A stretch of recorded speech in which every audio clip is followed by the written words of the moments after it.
ओंकार बिंदु संयुक्तं नित्यं ध्यायन्ति योगिनां कामदं मुख्यदं तुभ्यं ओंकाराय नमो नमः। गुरु ब्रह्मा गुरुर्विष्णु गुरुदेव महेश्वर गुरु साक्षात् परं ब्रह्म तस्मै श्री गुरवे नमः। अज्ञानतिमिरान्धस्य ज्ञानाञ्जनशलाकया चक्षुरुन्मीलितं येन तस्मै श्रीगुरवे नमः। अखण्डमण्डलाकारं व्याप्तं येन चराचरं तत्पदं दर्शितं येन तस्मै श्रीगुरवे नमः। ध्यानमूलं गुरोर्मूर्ति पूजामूलं गुरोर्पदम् मंत्रमूलं गुरोर्वाक्यं मोक्षमूलं गुरोर्कृपा। ब्रह्मानन्दं परमसुखदं केवलं ज्ञानमूर्ति द्वन्द्वातीतं गगनसदृशं तत्त्वं अस्यादिलक्ष्यम्। एकं नित्यं विमलमचलं सर्वधी साक्षीभूतं भावातीतं त्रिगुणरहितं सद्गुरुं तं नमामि। मन्नाथ श्री जगन्नाथ मद्गुरु श्री जगद्गुरु मदात्मा सर्वभूतात्मा तस्मै श्री गुरवे नमः। जंगारु ब्रह्ममूर्ति प्रणवतनुधरं सर्ववेदान्तसारं भक्तानां कल्पवृक्ष भवजलतरणि सर्वतत्त्वानुतत्त्वं योगीनां हंसतत्त्वं हरिहरनमितं श्रीपति वैष्णवानां शैवानां भैरवश्च पशुपति परमशक्तितत्त्वं च शाक्तं। बौद्धानां बुद्धसाक्षात् ऋषभजतिवर जैनसिद्धान्तसारं तं देव पातु नित्यं कलिकलुषहरं नीलशैलाजिनाथम्। अथ श्रीमद्भागवत महापुराण पंचमस्कंध विंशोऽध्याय। अन्य छठ द्वीपर तथा लोकालोक पर्वतर वर्णना। नारायणं नमस्कृत्यं नरं चैव नरोत्तमं देवीं सरस्वतीं व्यासं ततो जयमुदीरयेत्। मूकं करोति वाचालं पङ्गुं लङ्घयते गिरिं यत्कृपातमहं वन्दे परमानन्दमाधवम्। निगमकल्पतरोर्गलितं फलं सुखमुखातमृतं द्रवसंयुतं पिबतं भागवतं रसमालयं मुहुरो रसिका भुवि भावुका। श्रीशुक उवाच अतः परं प्रख्यादीनां प्रमाणलक्षणसंस्थानतो वर्षविभाग उपवर्ण्यते। जम्बूद्वीपोऽयं यावत् प्रमाणविस्तारस्तावता क्षीरोदधिना परिवेष्टितो यथा मेरुर्जम्बोख्येन लवणोदधिरपि ततो द्विगुणविशालेन प्लक्षाख्येन परिक्षिप्तो यथा परिखा बाह्योपवनेन। प्लक्षो जम्बूप्रमाणो द्वीपाख्याकरो हिरण्मय उत्थितो यत्राग्निरुपास्ते सप्तजिह्वस्याधिपतिः प्रियव्रतात्मज इद्मजिह्वः स्वं द्वीपं सप्तवर्षाणि विभज्य सप्तवर्षनामभ्य आत्मजेभ्य आकलज्य स्वयमात्मजोगनम् अपर राम।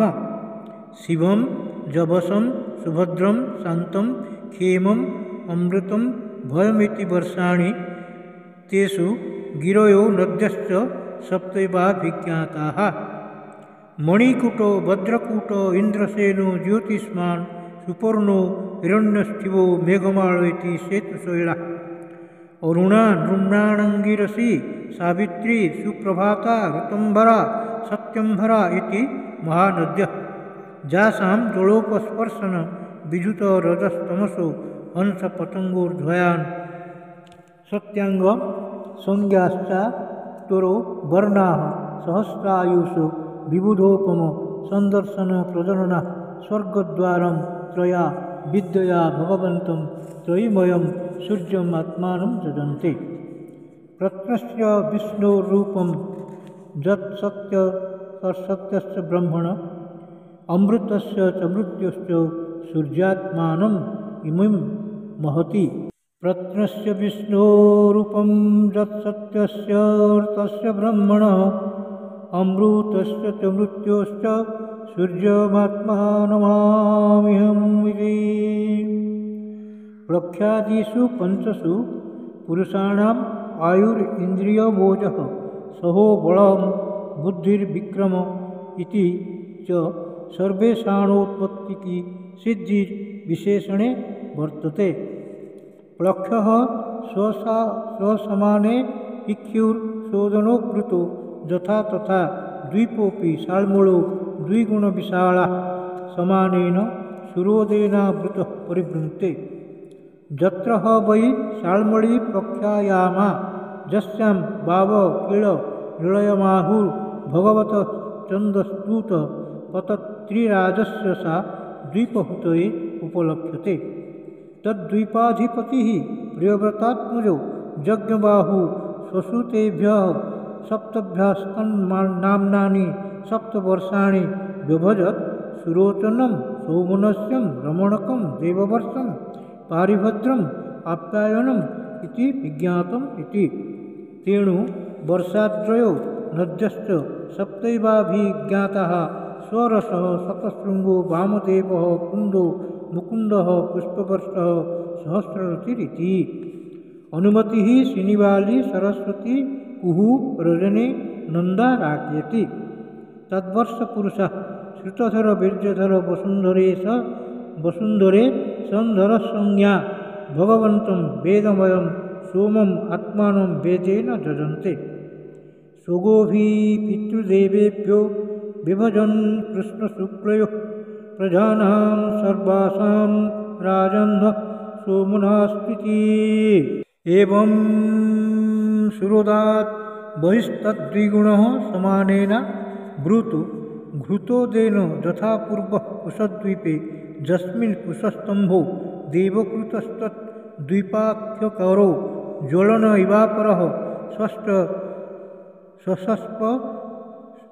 स्वशस्पोरीत्या दिशो विराजयति तद्वीपपतिः प्रयव्रतराजन् हिरण्यरेता नाम स्वं द्वीपं सप्तभ्यो सुपुत्रेभ्यो यथाभागं विभज्य स्वयं तपआतस्थित वसुदान दृढ़ रुचिनाम् अभिगुप्तस्तुत्य व्रत विविक्तं वामदेवानामभ्यः तेषां वर्षेषु सीमागिरयो नद्याश्चाभिज्ञाताः सप्तैव चक्रश्चतुः शृङ्ग कपिलश्चित्रकूटो देवानीक ऊर्ध्वरोमा द्रविण इति रसकुल्या मधुकुल्या मित्रविन्दा श्रुतविन्दा देवगर्भा घृतच्युता मंत्रमालिति जासां पयोभिः कुशद्वीपौकसः कुशलकोविदाभियुक्त पुलकसंज्ञा भगवन्तं जातवेदस्वरूपिणं कर्मकौशलेन जजन्ते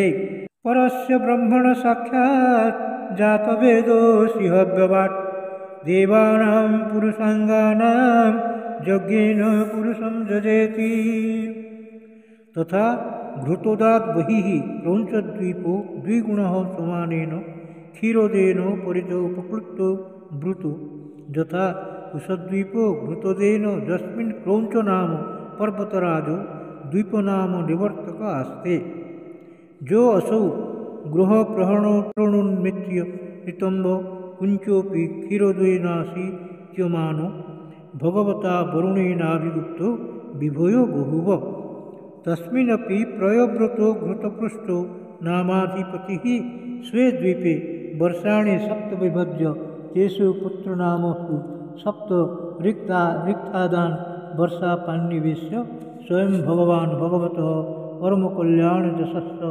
आत्मभूतस्य हरेश्चरणारविन्दम् उपजगाम। आमो मधुरुहो मेघपृष्ठ सुधामा भ्राजिष्णु लोहितार्णो वनस्पतिरिति घृतपृष्ठ सुतास्तेषां वर्षगिरयः सप्त सप्तैव नद्याश्चाभिख्याताः शुक्लो वर्धमानो भोजन उपबर्हिणो नन्दो नन्दनः सर्वतो भद्र इति अभया अमृतौघा आर्जका तीर्थवती वृत्तिरूपवती पवित्रवती शुक्लेति जासामंभ पवित्रम अमलम उपजुञ्जानः पुरुष ऋषभ द्रविण देवक संज्ञा पुरुष पुरुषा आपोमयं देवम अपां पूर्णेनाञ्जलिना जजन्ते। आप पुरुषबीज्यास्त पुनन्तीर्भूर्भुवः शुभः तानः पुनिताम अविभग्नैः स्पृष्टताम् आत्मना भुव इति। एवं पुरुषात् क्षीरोदात् परित उपवेशित शाकद्वीपो 32,00,000 आयामः समानेन च दधिमण्डोदेन परितो यस्मिन् शाको नाम भैरुवः स्वक्षेत्र व्यपदेशको यस्य महासुरभिगन्धस्थं द्वीपम् अनुवासयति तस्यापि प्रयव्रत एवाधिपतिर्नाम्ना मेधातिथिसोऽपि विभज्य 7 वर्षाणि पुत्रनामानि तेषु स्वात्मजान् पुरोजव मनोजव पवमान धूम्रानीक चित्ररेफ बहुरूप विश्वधार संज्ञानि ध्याप्याधिपतिन् स्वयं भगवत्य अनंत आवेशितम् अतिस्तपोवनं प्रविवेश। एतेषां वर्षमर्यादागिरयो नद्यश्च सप्त सप्तैव ईशान पुरुषृङ्गो बलभद्र शतकेशर सहस्रश्रोत देवपालो महानस इति अनघार्युदा उभयसृष्टिरपराजिता पंचपदी सहस्र श्रुतिर्निज धुतिरिति। तत्वर्ष पुरुषा ऋत व्रत सत्यव्रत दानव्रतानुव्रतनामानो भगवन्तं वायात्मकं प्राणायाम विजुत रजस्तमसः परमसमाधिना जजन्ते। अन्तः प्रविश्य भूतानि जो बिभर्तात्मकेभिः अन्तर्जामीश्वरः साक्षात् पातु नो तद्वशे स्फुटम्। अन्तः प्रविश्य भूतानि जो बिभर्त्यात्मकेतुभिः अन्तर्जामीश्वरः साक्षात् पातु नो तद्वशे स्फुटम्। एवमेव दधिमण्डलात् परतः पुष्करद्वीपस्ततो द्विगुणायामः समन्तत उपकल्पितः समानेन स्वादुदकेन समुद्रेण बहिरावृतो यस्मिन् बृहत् पुष्करं ज्वलनशिखाम् अलकम् अनकपत्रायुतायुतं भगवतः कमलासनस्याध्यासनं परिकल्पितम्। तद्वीपमध्ये मानसोत्तरनामैक एवार्वाचीन पराचीन वर्षयोर्मर्यादा चलो अयुतयोजन छायायाम यत्र तु चतुष्षु द्विषु चत्वारि पुराणि लोकपालानाम् इन्द्रादीनां यदुपरिष्टात् सूर्यरथस्य मेरुं परिभ्रमतः संवत्सरात्मकं चक्रं देवानाम् अहोरात्रोभ्यां परिभ्रमति। तद्वीपस्याप्यधिपतिः प्रयव्रतो वीतिहोत्रो नामस्तस्यात्मजो रमणको धातकी नामानो वर्षपति नियुज्य स स्वयं पूर्वज भगवत् कर्मशील एवास्ते। तद्वर्षपुरुषा भगवन्तं ब्रह्मरूपिणं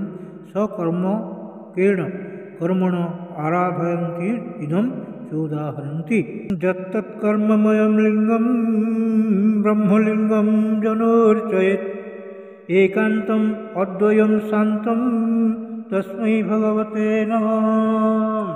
ऋषिर्वाच ततः परस्तालोको लोको नामातुलो लोकालोकयोरन्तराळे परित उपक्षिप्तः जावन्मानसोत्तर मेर्वोरन्तर तावती भूमिः काञ्चन्यन्यादर्शित लोपमाजस्यां प्रहितः पदार्थो न कथञ्चित् पुनः प्रत्युपलभ्यते तस्मात् सर्वसत्त्व परिहृता आसीत्। लोकालोक इति समाख्या जदनेनाचलेन लोकालोकस्यान्तर्वर्तिनाम अवस्थाप्यते। स लोकत्रयान्ते परित ईश्वरेण विहितो यस्मान् सूर्यादीनां ध्रुवापवर्गाणां ज्योतिर्गणानां गभस्तयोर्वाचिनां स्त्रीलोकान् अभिनाभितन्वाना न कदाचित् पराचीना भवितुमुत्सहन्ते तावत् उन्मोहनायामः। एतावान् लोकविन्यासो मानलक्षणसंस्थाभिर्विचिन्तितः कविभिः स तु 50 कोटि गणितस्य भूगोलस्य तुर्यभागोऽयं लोकालोकाचलः। तत् उपरिष्टाच्च शुश्वासात्मजोनीनाम् अखिलजगद्गुरुणाधिनिवेशिता जे द्विरदपतय वृषभः पुष्करचूडो वामनो अपराजित इति सकललोकस्थितिहेतवः। तेषां स्वविभूतीनां लोकपालानां च विविधबीजोपबृंहणाय भगवान् परममहापुरुषो महाविभूतिपतिः अन्तर्यामात्मपत्न्यो विशुद्धसत्त्वं धर्मज्ञानवैराग्यैश्वर्याद्यश्च महासिद्ध्युपलक्षणं विश्वक्सेनादिभिः स्वपार्षदप्रवरैः परिवारितो निजबरायुधोपशोभितैः निजभुजदण्डैः सन्धारणामन् तस्मिन् गिरिवरे समन्तात् सकललोकस्वस्थय आस्ते। आकल्पमेवं वेशं गत एष भगवान् आत्मयोगमायया विरचित विविध लोकयात्रा गोपीठायेत्यर्थः। जो अंतर्विस्तार एतेन ह्यलोको परिमाणं च व्याख्यातं यत् बहिर्लोकाचलात् ततः परस्तात् योगेश्वरगतिं विशुद्धां मुदाहरन्ति। अण्डमध्यगतः सूर्यो द्यावा भूम्योर्जदनन्तरं सूर्याण्डगोळयोर्मध्ये कोट्यः स्युः 25। मृतेण्ड एष एतस्मिन् जदद्भूततो मार्तण्ड इति व्यपदेशः। हिरण्यगर्भ इति यद्हिरण्याण्ड समुद्भवः। सूर्येण हि विभज्यन्ते दिशः खं द्यौर्महीभिधा स्वर्गापवर्गो नरका रसौ कांसी च सर्वशः। देवतीर्यां मनुष्याणां सरीसृपसविरुधां सर्वजीवनिकायानां सूर्य आत्मा दृगीश्वरः। इति श्रीमद्भागवते महापुराणे पारमहंस्यां संहितायां पंचमस्कन्धे भुवनकोशवर्णने समुद्रवर्ष सन्निवेश परिमाणलक्षणो 20ोऽध्यायः।